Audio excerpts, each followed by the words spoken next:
ഹരേ കൃഷ്ണ. ഗുരുവായൂർ ക്ഷേത്രോത്സവം ശനിയാഴ്ച ഫെബ്രുവരി 28-ന് കൊടിയേറും. ക്ഷേത്രത്തിൽ രാവിലെ നടക്കുന്ന ആനയില്ലാ ശീവേലിക്കും ഉച്ചകഴിഞ്ഞ് 3-ന് നടക്കുന്ന ആനയോട്ടത്തിനും ശേഷം രാത്രിയിലാണ് കൊടിയേറ്റം. സ്വർണ്ണധ്വജത്തിൽ സപ്തവർണ്ണക്കൊടി ഉയരുന്നതോടെ ഗുരുഭവനപുരി നാളെ മുതൽ ഉത്സവ ലഹരിയിലാകും.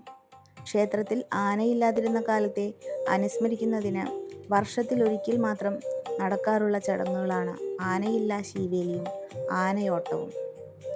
രാവിലെ ശീവേലിക്ക് ശാന്തിയേറ്റ കീഴ്ശാന്തി നമ്പൂതിരി ഭഗവാന്റെ തിടമ്പ് മാറോട് ചേർത്ത് പിടിച്ച് കുത്തുവിളക്കിൻ്റെയും വാദ്യത്തിൻ്റെയും അകമ്പടിയിൽ നടന്ന് ശീവേലി പ്രദക്ഷിണം പൂർത്തിയാക്കിയാണ് ആനയില്ലാ ശീവേലി നടത്തുക. ഉച്ചതിരിഞ്ഞ് 3-നാണ് ആനയോട്ടം. ദേവസ്വത്തിൻ്റെ 10 ആനകൾ ആനയോട്ടത്തിൽ അണിനിരക്കും. മുന്നിൽ നിൽക്കുന്ന 3 ആനകളാണ് ഓടുന്നത്. ആദ്യം ഓടിയെത്തി ക്ഷേത്ര മതിൽക്കെട്ടിനകത്തേക്ക് പ്രവേശിക്കുന്ന ആനയെ വിജയിയായി പ്രഖ്യാപിക്കും. സന്ധ്യയ്ക്ക് 6:30-ന് കൊടിയേറ്റത്തിൻ്റെ ചടങ്ങുകൾ ആരംഭിക്കും. കൊടിയേറ്റിന് മുമ്പ് നാലമ്പലത്തിനകത്ത് മണിക്കിണറിന് സമീപത്തായി മുളയറയിൽ ധാന്യങ്ങൾ വിതയ്ക്കുന്നു. ഇതിനെ മുളയിടൽ എന്നാണ് പറയാറ്. നവര, ഉഴുന്ന്, തിന, യവം, എള്ള്, മുതിര, ചെറുപയർ, കടുക് എന്നിങ്ങനെ 12 തരം വിത്തുകളാണ് മുളദ്രവ്യമായി ഉപയോഗിക്കുന്നത്. മുളയറയിൽ തയ്യാറാക്കിയ 16 മുളപാനികളിൽ വിത്തുകൾ വിതയ്ക്കുന്നു. മുള ഐശ്വര്യത്തെ സൂചിപ്പിക്കുന്നു. രാവിലെയും വൈകിട്ടും ഓദിക്കന്മാർ ഇവിടെ പൂജകൾ നടത്തും. പള്ളിവേട്ട ദിവസം വരെ ഈ മുള നിലനിൽക്കും.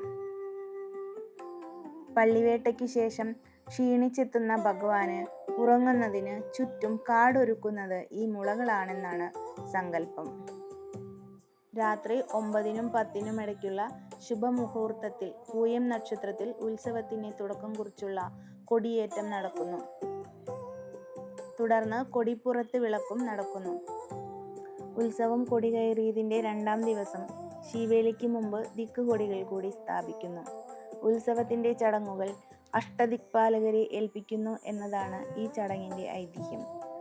അഷ്ടദിക്പാലകരെ ഉദ്ദേശിച്ച് 8-ഉം ഊർധ്വ അധോനായകരെ ഉദ്ദേശിച്ച് 2-ഉം സ്ഥാനങ്ങളിൽ ഉറപ്പിച്ചിട്ടുള്ള ബലിപീഠങ്ങളിലാണ് ദിക്കൊടികൾ സ്ഥാപിക്കുന്നത്. ഉത്സവകാലത്ത് ഭഗവാന്റെ സ്വർണ്ണത്തിടമ്പ് എഴുന്നള്ളിക്കുന്നതിനുള്ള ആനയെ തിരഞ്ഞെടുക്കുന്നത് ആനയോട്ടത്തിലൂടെയാണ്.